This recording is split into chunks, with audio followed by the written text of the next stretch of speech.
The Assembly will hear an address by His Excellency Keith Rowley, Prime Minister of the Republic of Trinidad and Tobago. May I request protocol to escort His Excellency.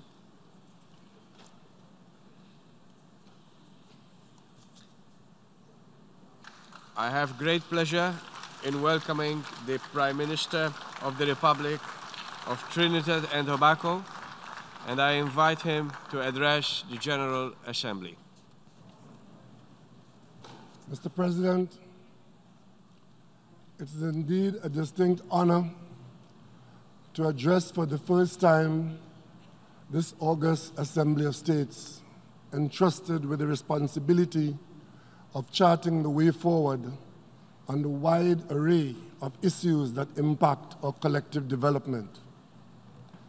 On behalf of the government and people of the Republic of Trinidad and Tobago, I extend sincere congratulations to you on your election as President of this, the 74th session of the United Nations General Assembly.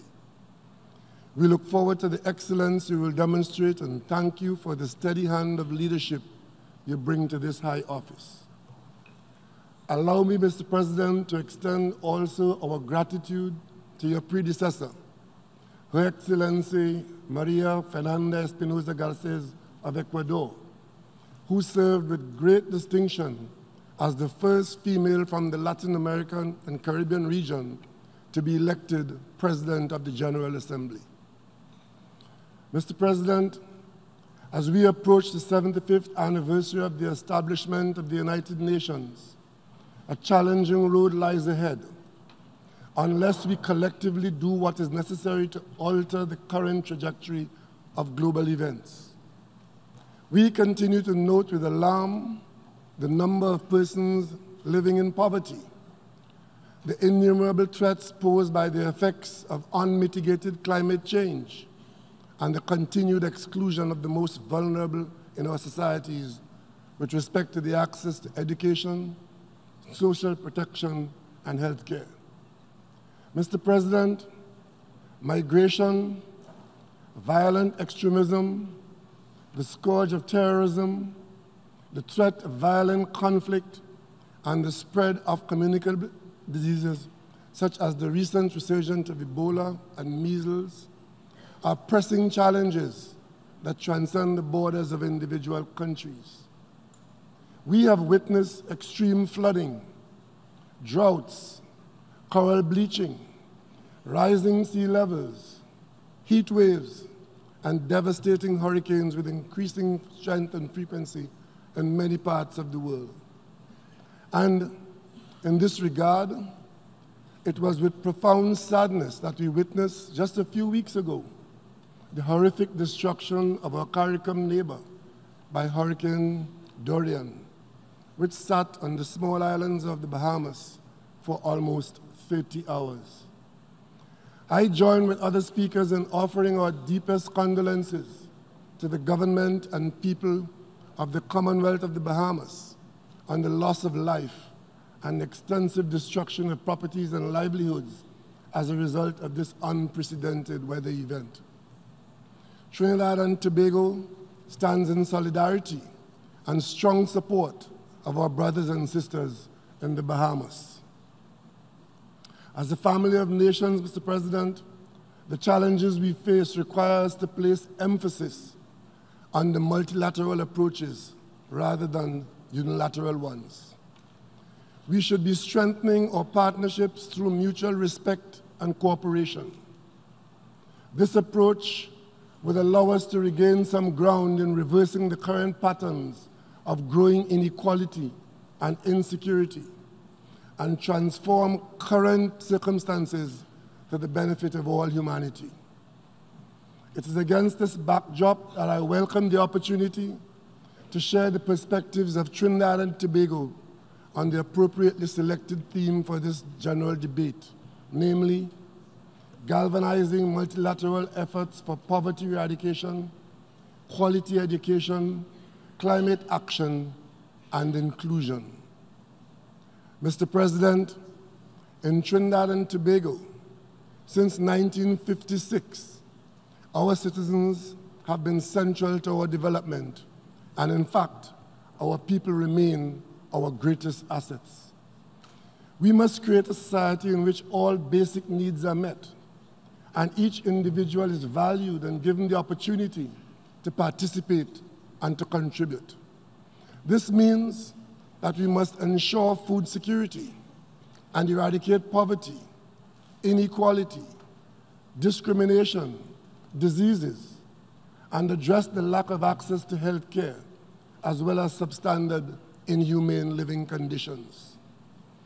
We must build a society that shares the principles and cultural norms of trust, goodwill, honesty, respect, tolerance, integrity, civic pride, social justice, and community spirit. Accordingly, Mr. President, Trinidad and Tobago has adopted an integrated national poverty reduction strategy that is collaborative, sustainable, and meaningful for all stakeholders involved.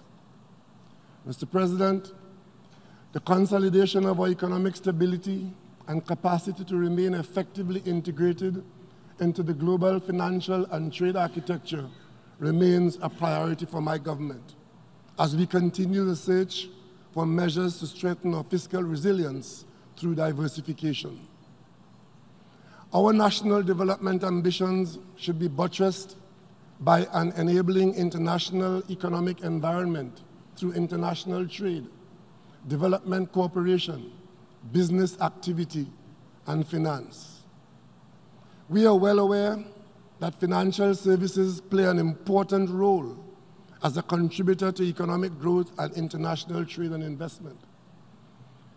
It's in this context that we express grave concern regarding the unilateral insertion of some CARICOM member states, including Trinidad and Tobago, on the list of non-cooperative tax jurisdictions by a number of our international partners. The label of non-cooperative tax jurisdiction has the potential to inflict irreparable damage to the reputations and economies of small island developing states like ours.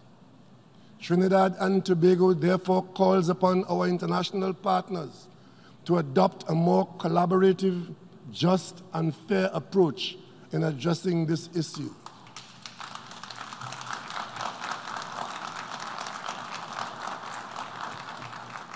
Mr. President, Trinidad and Tobago also remains deeply concerned about the progressive decline in correspondent banking services by international banks. This is particularly problematic for CARICOM member states as it threatens our financial stability, impedes our efforts to alleviate poverty, and limits our achievements in respect of socio-economic growth and development. Further, the withdrawal of correspondent banking services undermines the region's efforts to consolidate a global partnership that will achieve the Sustainable Development Goals. Trinidad and Tobago joins with other CARICOM members in calling for international banks to engage collaboratively with effective member states to restore mutually acceptable financial relationships. We welcome the observation by Secretary General Guterres at CARICOM Heads of Government meeting in July of this year that eligibility for official development assistance and other forms of concessional financing should include vulnerability criteria. Trinidad and Tobago therefore takes this opportunity to reiterate its call for the international community and international financial and development institutions to consider the formulation of new multidimensional parameters in determining access to concessionary financing. We continue to endorse the view that the United Nations development system should be driven by a multidimensional approach to development assistance, which is more appropriately suited to each country's specific needs and national priorities. Mr. President, we remain troubled that even as we approach the third decade of the 21st century, women, girls, and persons with disabilities in many parts of the world are unable to enjoy basic human rights and freedoms. In our effort to combat this challenge, Trinidad and Tobago reaffirms its commitment to the delivery of improved health care, the continued enhancement of the educational system, and increased accessibility and support to persons with disabilities. Women and girls must also be equal partners in our collaborative efforts to build peaceful and sustainable societies and to promote and protect human rights. The promotion of gender equity and equality is essential in this regard. It is equally important to consolidate an integrated social protection system that improves living conditions and creates opportunities for women and girls to achieve their fullest potential. Mr. President, we have no doubt that climate change represents a very real threat that jeopardizes our pursuit of sustainable development. In the circumstances, my government is moving towards the employment of a multi-pronged approach towards adaptation and mitigation of the negative impacts of climate change. Trinidad and Tobago recognizes that climate change adversely affects all countries, regardless of how much they each contribute to global emissions. In this respect, I wish to reiterate my government's unwavering commitment to addressing these adverse impacts associated with climate change through a combination of collaborative approaches, improved partnerships, and networking with stakeholders in order to meet our international obligations in alignment with our national laws, policies, and priorities. Mr. President, for us in Trinidad and Tobago, the marine environment and its resources remain critically important to the livelihood of our people, our cultural and social identity, as well as our sustainable development ambitions. Trinidad and Tobago therefore remains hopeful that the adoption of an international, legally binding instrument under the UN Convention on the Law of the Sea, on the conservation and sustainable use of marine biological diversity of areas beyond national jurisdiction would be a reality in the not-too-distant future. We maintain that this agreement would establish a platform for both the achievement of sustainable development and the protection of the common heritage of mankind for this and future generations. Mr. President, the foreign policy of Trinidad and Tobago is guided by the tenets of respect for the sovereignty and sovereign equality of all states, non-interference and non-intervention in the internal affairs of other states, and respect and adherence to international law and the principles of the Charter of the United Nations.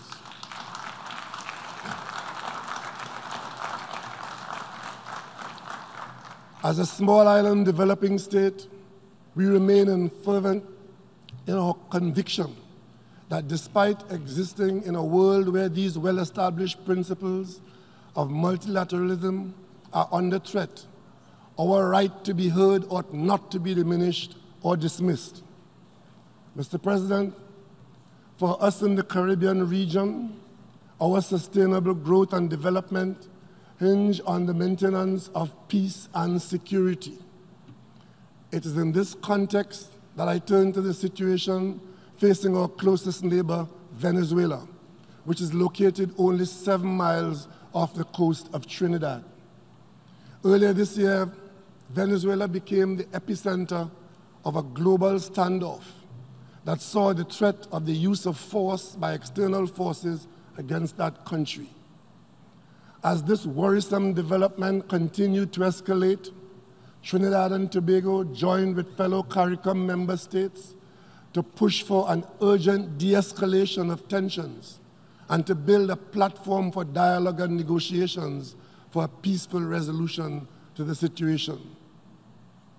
Arising out of CARICOM's non-interventionist stance and diplomacy of peace, the Prime Ministers of Barbados, St. Kitts and Nevis, and Trinidad and Tobago, as mandated by CARICOM, met with Secretary General Guterres, the permanent representatives of several influential member states, as well as other stakeholders, to underscore our concerns about the volatility of the Venezuelan situation, the safety of the citizens of Venezuela, and the stability of our region. Mr. President, we remain resolute in our conviction that for our region to remain a zone of peace, dialogue is critical and indispensable. As such, Trinidad and Tobago remains in full support of the Montevideo mechanism and any other suitable initiatives that seek to bring about a peaceful resolution through meaningful and constructive dialogue.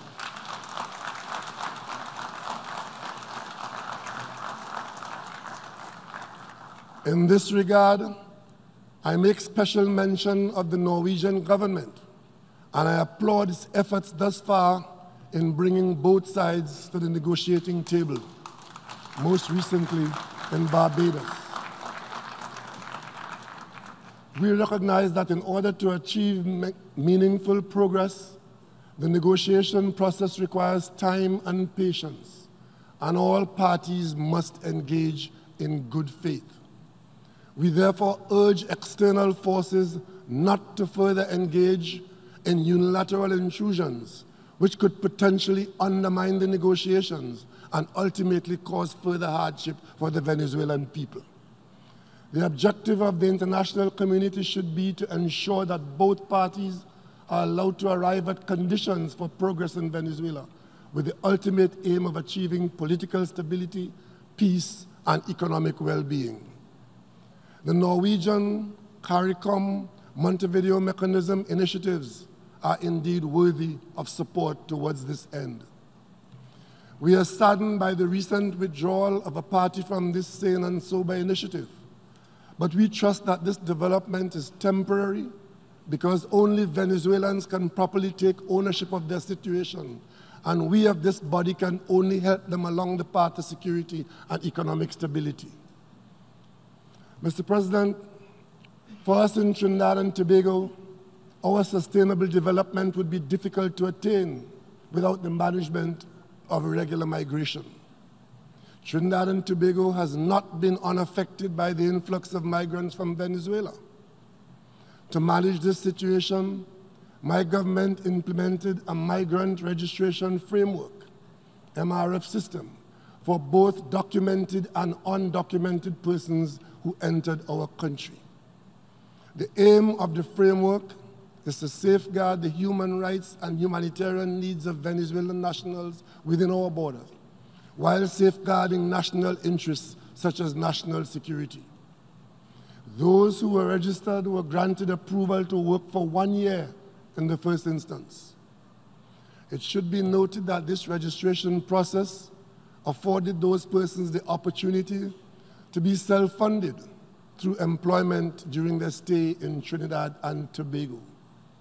Mr. President, as a responsible member of the family of nations, the government and people of Trinidad and Tobago recognize our duty to assist our neighbors in their time of distress. We are undertaking to do so for just over 16,000 of our neighbors from Venezuela, despite our small size and very limited resources. Experience has shown that there are both opportunities and challenges with respect to migration. Our policy is rooted in the human attributes of respect and dignity, and ensuring that empathy shines through as a beacon to the destitute. Mr. President, these challenges are magnified for countries like Trinidad and Tobago, with limited resources and other capacity constraints. We have noted concern that criminal activity has moved from random acts of criminality to criminal networks, the activities of which are being carried out in an organized, highly sophisticated, and technological global environment. It is Trinidad and Tobago's experience and that of the CARICOM community as a whole that these compounded challenges represent a threat to our socio-economic well-being the rule of law, and our peace and security. Mr. President, while it is important to treat with violent extremism from a security perspective, the threat and effect of this phenomenon should be neither overlooked nor dismissed. The global threat of young people being lured by extremist groups remains a major concern. In this regard, Trinidad and Tobago reaffirms its commitment to joining the international community in building an alliance for a strategic collective security architecture that addresses the conditions that give rise to violent extremism. This framework, Mr. President, ideally ought to be buttressed by a robust international legal system that allows all people to live freely and in dignity with equal protection before the law and without fear of persecution or xenophobia. Mr. President, history has taught us that the maintenance of international peace and security cannot be separated from sustainable development. In this regard, we maintain that the economic, commercial, and financial embargo imposed against Cuba, a Caribbean nation which has been in place for almost 6 decades, undermines the country's potential to achieve sustainable development and economic growth. Trinidad and Tobago maintains further that the imposition of unilateral coercive measures against Cuba under the Helms-Burton Act is inconsistent with international law and the Charter of these United Nations. Trinidad and Tobago thus reiterates its call for the unconditional lifting of the economic, commercial, and financial embargo against Cuba.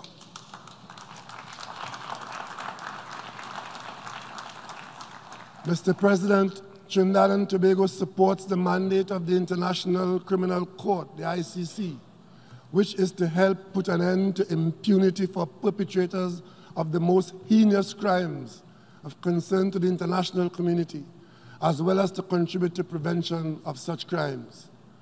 As a country that advocated for the establishment of the International Criminal Court through the pioneering work of the late Arthur N.R. Robinson, former Prime Minister and President of Trinidad and Tobago, we remain resolute in our commitment to support the mandate of the ICC.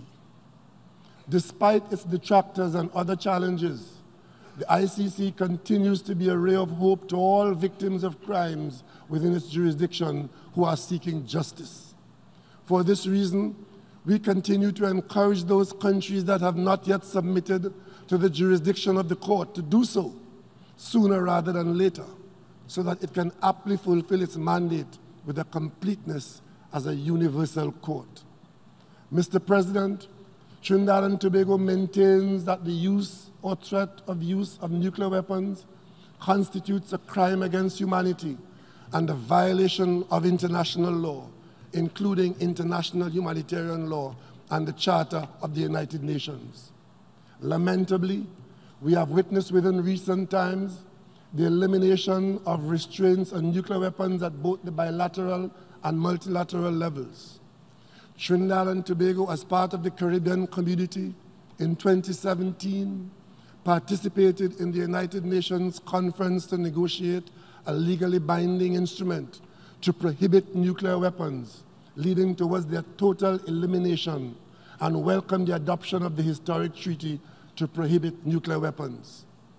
In this regard, I am proud to announce that yesterday, September 26, Trinidad and Tobago signed and deposited its instrument of ratification for the UN Treaty on the Prohibition of Nuclear Weapons.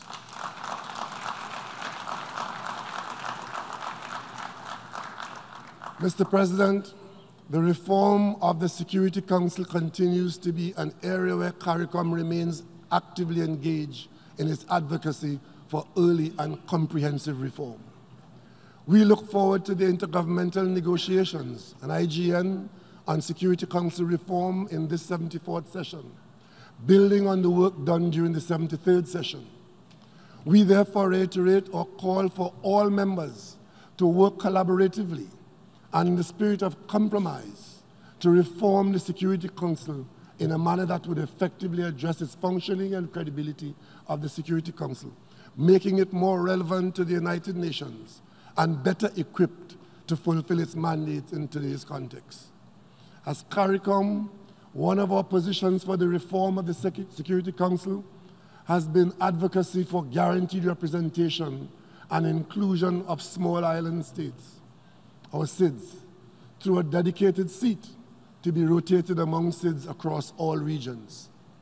While we remain hopeful that such a proposal would eventually find favor among member states at this moment, it is with great pride that we congratulate our CARICOM nation, St. Vincent and the Grenadines, which earlier this year became the smallest nation ever to secure a seat on the Security Council.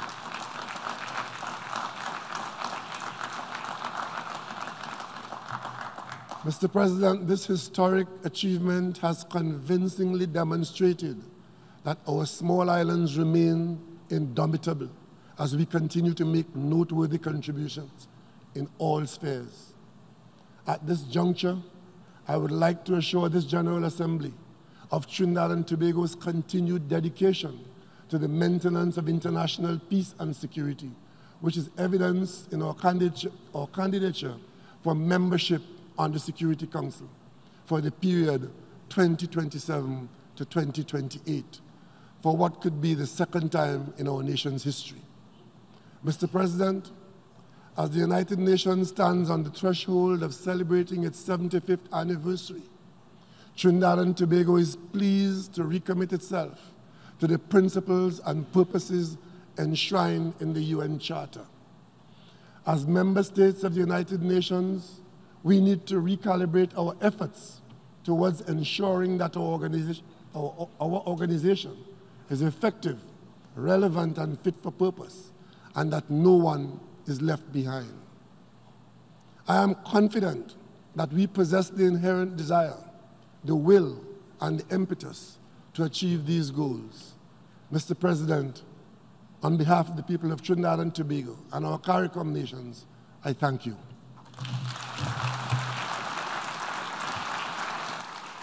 On behalf of the General Assembly, I wish to thank the Prime Minister of the Republic of Trinidad and Tobago for the statement just made, and I request protocol to escort His Excellency.